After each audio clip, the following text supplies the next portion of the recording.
19h08, la suite du journal avec Hélène Zélani. Hélène, avec la contre-offensive de l'Ukraine au 201e jour de guerre, Kiev assure avoir repris plus de 20 localités en 24 heures. Oui, sur le front Est, 60 ces 2 dernières semaines. La Russie promet, elle, de poursuivre son offensive jusqu'à ce que les objectifs soient atteints. C'est une certitude, Clément Barguin. Certaines villes ont effectivement pu repasser sous le contrôle ukrainien. Oui, des cris de victoire, le drapeau ukrainien qui fait son retour fièrement dressé sur les bâtiments officiels.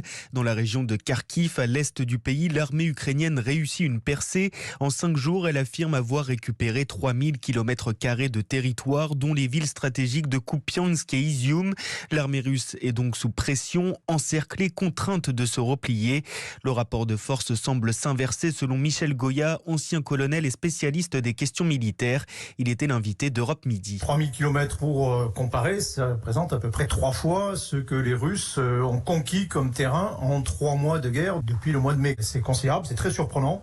Tout cela, ça témoigne effectivement d'un changement incontestable, d'un croisement de courbes. Si les Ukrainiens maintiennent cette capacité à mener des opérations importantes, alors que les Russes restent plutôt en deçà et sont plutôt paralysés, on voit mal comment ces derniers pourraient s'en sortir. Côté russe, le ministre de la Défense reconnaît des pertes, mais affirme que les bombardements se poursuivent dans les territoires repris par l'armée ukrainienne.